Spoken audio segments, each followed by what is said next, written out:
Today we are going to talk about hypospadias problems in kids. We are with Dr. Ramesh, pediatric surgeon. We are going to ask him some routine questions so that it will be helpful for the public. We'll start with question number 1. Namaste sir. Namaste. What is hypospadias? Hypospadias is a condition which happens at birth. Basically, normally the male genital is fully normally made.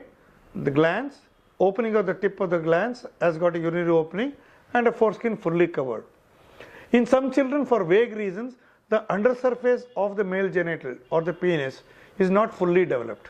Because of which what happens, the opening comes maybe anywhere from there up to the bottom. The whole thing based on the opening level may be curved. The foreskin is not fully covered and the whole thing may be small. In fact, in some children where there may be difficulty in what we call as a differentiation in sexual differentiation, DSD, or intersex conditions, there may be little doubt whether it's a male or a female. To that extent it can happen. What is the causes for hypospadias, doctor? No one is clear about why the cause of hypospadias happens. It's a congenital anomaly. It can happen to anybody, it can happen to this baby. However, what we have noticed is there is an increasing incidence of hypospadias across the globe over the last 3 decades. Some experts are saying it's because of the excessive use of estrogen, etc. in pesticides. So the increasing amount of the female hormones in the daily things are actually causing reduced number of higher cases of infertility. Amount of underfertilizations are much more. Perhaps true, perhaps no. Nobody knows. How the parents will identify hypospadias? Yes. Hypospadias basically at look itself at birth you will see that the whole thing is not a normal one. One, as I told, it can be opening may be variable. The size of the phallus may be normal, small, very small. The foreskin may not be fully covered and the whole thing may be crooked. Sometimes the testis may also not be descended, adding to the confusion. So these are the various spectrum of hypospadias that you can see. You mean to say there are different types of hypospadias? Yes. What we call as a distal, it depends on the degree. The distal or the first degree hypospadias, we can call it is somewhere near the phallus, the opening is little narrowed down because most of the rest of the phallus is well developed, urethra is well developed and not much curvature. These are much easier to treat in one stage. Whereas the severe varieties, they have very severe curvature of the penis and the opening may be much lower down.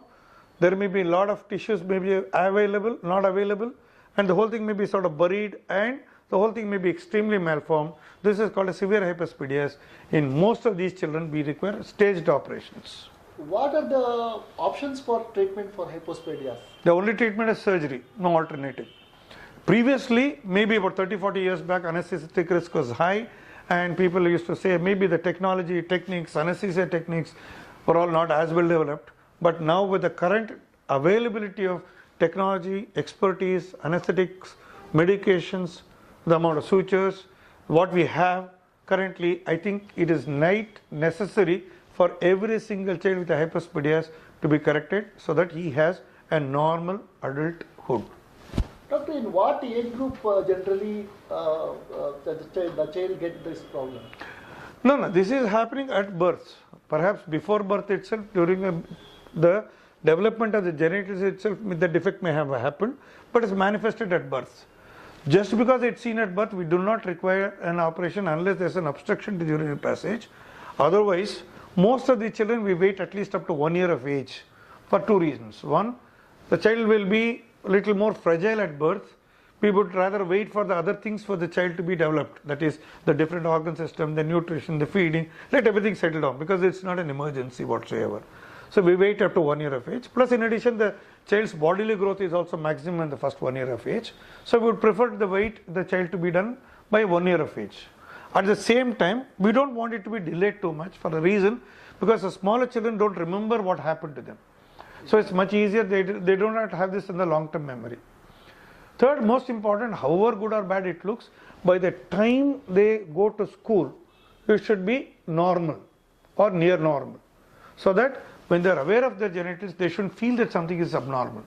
So in all these things, especially if you think that there are stage repairs required, So generally we suggest an operation by 1 year of age. So in case it requires staged operations, or if there's a little complication requires a little more redo, but we would be happy to finish everything when the child is about 2.5 years, because that's the age in which children are being sent to school these days. Is these surgeries are safe, doctor? And what is the stages you said, no? What exactly you do? Depends on the complexity of the case. In general, let's understand one point clear, that whatever operative repair is utilizing the child's own skin there, Okay. on the local tissues, because we can't produce something new. So if there is adequate amount of local tissues available, it's a question of repair. Most of the times we'll be able to do it in one stage. However, some cases there's not enough amount of tissues for us to play around with, then maybe we'll have to do in 2 or 3 stages. Sometimes we even use the inner layer of the mouth, also called as mucosa. Correct. It's called a bladder mucosa. The buccal mucosa, we use it for the lining of the urethra. As I told, we need to put, whatever we put, we have to put the child's own tissues, because as the child grows, it should grow peri-passive. If I put something synthetic that doesn't grow with the child, it will be a problem. Okay. How much time the surgery will take?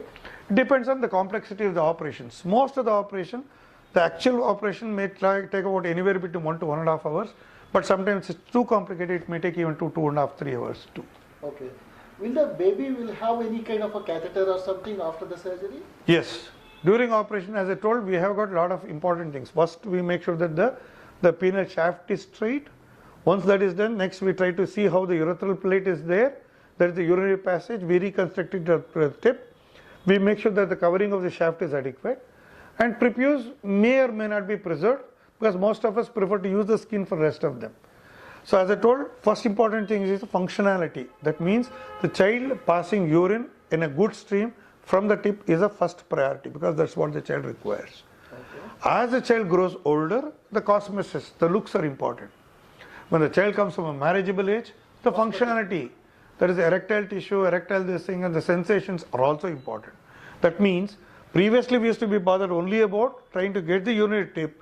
Now it's a comprehensive reconstruction of the entire phallic system, so that the child is given what he is normally endowed with. What kind of complications you see, doctor, in this surgery? Yes. The commonest complication, which happens in about 10% of children, is fistula formation. That is, even though we have repaired it well, sometimes some part of the urinary tube may not heal well, some stitches may give way or whatever, and there may be an additional urine stream, which is the commonest complication. From there, anything can happen. The tissues may not hold, may break down, whole repair may break down. Lot of things can happen which are not very common. Commonest complication is a fistula. Rest of the complications again depends on 3 factors. One, the degree of hypospadias, and the type of operation done, the expertise of the surgeon, and of course luck perhaps. Yes. Doctor, if hypospadias comes as an emergency, or it's a elective? It's not an emergency. The only type of emergency can be because if the urinary passage gets blocked for whatever reason, which may happen post-operatively, very rarely pre-op. So in such cases, urine gets blocked. First aim is to make sure that the urine is diverted, then we handle the whole thing. Doctor, sometimes parents will get confusion about the gender of the baby. How will you deal with that, sir? Yes, this is a condition called ambiguous genitalia. Because if the genitals look like a male, it's clear. If it is a female, it's clear. Sometimes it's somewhere in between. This may happen in either under-virilized female or over-virilized female. In this case of hypospadias we talk, it is an under-virilization of the male genital. That means the phallus may be small, crooked, low down, and if the testicle is not descended, the urinary passage is not clearly visible. Yes, sometimes it may be doubtful whether it's a male or a female, but as I told, nothing to worry. Most of the places, the pediatricians and the surgeons and endocrinologists will be able to identify and take. There are a separate group of diseases where it's called DSD, disorders of sex development, or intersex conditions, but we will not discuss about them. We will be talking only about children with a proven hypospadias, with or without undescended testes, which we will be able to handle. Sometimes the phallus is so small, the penis looks so small, that it may not be able to be identified or to be easily repairable. Even after diagnosing, confirming it's a male child, the size may be so small that it may be difficult to operate. In such cases, preoperatively, we give a little testosterone supplements, either as a local application or as an injection, so that the phallus or the penis grows preoperatively, temporarily, at least for the time of operation. Once operation is done, maybe once we stop the medication, we go back, but the chances of surgical success are much higher if you're going to give preoperative testosterone supplements. Doctor, generally, what are the preoperative instructions you give for these surgeries? Preoperatively, these children require to be starving for 4 to 6 hours based on their age and the type of feeds that they take. One. That apart, regular bathing, regular cleaning, it should be sufficient. Most of us don't even try to give pre-medication. Some of them we do prefer. Otherwise, we just take the child to the theatre. Starvation is mandatory. Preparation mentally, physically is needed. Post-surgery, how long the patient has to be in the hospital? Yeah, post-operatively, most of us tend to keep the child in 1 day, we discharge. Some of them do keep it for longer time, that varies on individual preference. Commonly, at the time of operation, what we tend to do is to keep a tube over which a soft medical grade plastic tube, over which we put the stitches, so that it acts as a stent for it to heal. After this is put, we put dressing, and we put quite a bulky dressing to keep the whole thing immobile. And all the things are inside, including the tube. The tube is meant as an indwelling urinary catheter. That means it's going to be draining the urine all the time. I prefer to keep it as a double diaper. That is, the child wears a regular diaper for motions, whatever way it is, and this tube comes after the first diaper, below the second diaper. That means in between the 2 diapers, into which urine will be continuously dripping. Urine will be continuously dripping so that when the second diaper is wet, they can replace it. This is called a double diaper technique, which is what I do because children are much easier, comfortable, moving around with a diaper, everything secure. No need to put a urine bag, running around. Common question people ask is, if the urine is constantly dripping, will it not cause infection? Yes. No. We give the child enough amount of prophylactic or a preventive dose of antibiotics, and once the urine comes out, it doesn't go back, so there's no question of urine infection. How long these bags will be kept? Generally, we wait up to a week to 10 days for it to heal.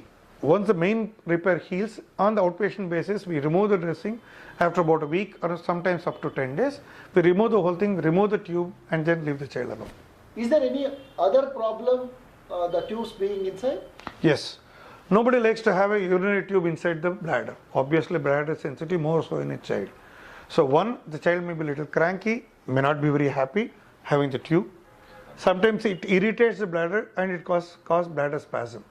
When bladder spasm happens, what happens? The child which is comfortable suddenly will go into spasm of crying. Child will suddenly cry and become all right. And the urine may have a little bloodish tinge, reddish tinge suggestive of bleeding. These are the 2 things. Anticipating this, we do give the child a bladder relaxant. Generally, we give tolterodine, Rolitan or Oxyspas or something like that. Generally, we anticipate and give.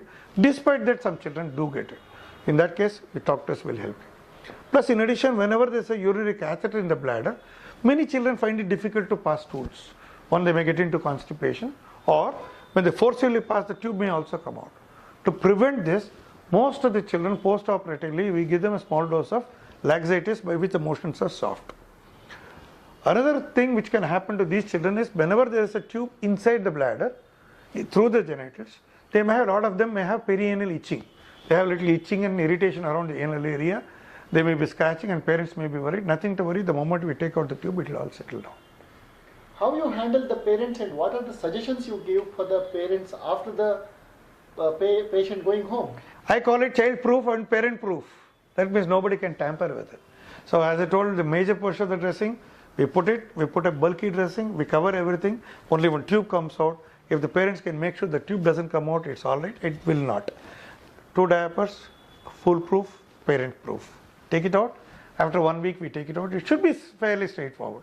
Yes, of course, once in a way, we do have problems of dressing slipping away, little blood staining happening, dressing, stained with the fecal matter. Yes, it's those cases, we'll handle them. How long the baby has to be on a regular medication? Generally for about a week or 10 days, as long as the tube is there, it is required. After the tube is removed, generally for about a day or 2 we give, based on the pain and other things we continue. Child need not be on a long-term dose of any medications. Doctor, what are the problems we face after removing the tubes? Yes. A few things do happen. Please understand the child is not very comfortable, nor is anybody to have a urinary tube.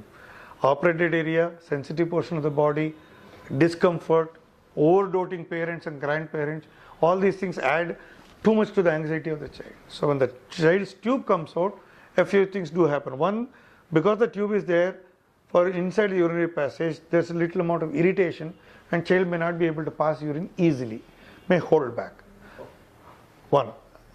Number two, the tip may be little sort of edematous, swollen, little angry, little alright, because the child has been a freshly repaired one. So child may initially have difficulty in passing urine. In that case, don't do anything, give a lot of water, fluids, juice, whatever, so the child produces a lot of urine. After the child produces a lot of urine, child will be able to pass. Child will cry first few times when the child is passing urine, and it will slowly settle down. The urine stream, when it comes, it need not come in the straight. It may splay here and there. It may go up, down. There may be an additional stream. Don't worry. Just wait. Nothing can be done. Nothing should be done. Give a lot of water. Wait for the child to settle down. The operated area may be looking little swollen, may ugly, little bit infection sort of thing, dressing there, but nothing to worry. Don't look at it. It's not the time to look for cosmesis.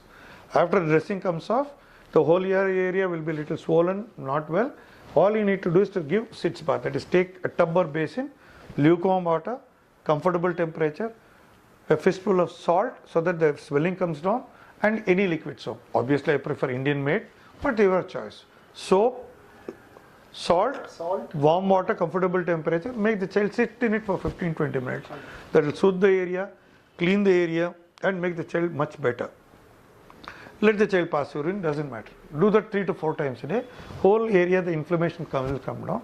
See us after the prescribed time limit. Is there any regular follow-up required after the surgery? Yeah, they may require a few follow-up for the first few times because we have just taken out the tube, irritation, urine, and then we don't know how the tip will be, we don't know how the repair will take, is there a fistula or not. Based on this, we do call them for a few visits for the first few weeks, and then by the time things are settled down. If things are healed very well, maybe you may have to come after a month or two. Otherwise, if there is a problem like fistula, some children we do put medicines, some children we require little dilatations. Very rarely we need child to be taken to the theatre again for cleaning things. We will see. When you consider the second stage of this hypospadias? After any operation or any injury to the skin, whether operative or non-operative, it takes anywhere up to 6 months for the skin to come to normal consistency. Okay. For the tissues to attain normalcy, it takes 6 weeks. So we do not plan for any second stage operation till at least 6 months of age. Okay. So if it is need required, we will plan it and do it. Is there any future problem like fertility, sexual issues, all those things you see? Good question. Please understand, when we talk about hypospadias, the nature or God has created everything in silos. Urinary passage is there, erectile tissues are there, the sensitive nerve endings are there. All of them are well sheathed within a buccal fascia, an important landmark. All the things we are talking about hypospadias and issues are outside this area. So, whatever we operate, we do not damage anything of either the erectile tissue or the sensitivity of the nerves or any major issues there. Similarly, we do not talk about the fertility issues because it's not a testis we are not damaging. Testicle root we are not damaging. So what we are doing is basically about the curvature part and the urinary tip part. It will not affect the child's sensitivity, potency, sexual fitness or fertility of the child.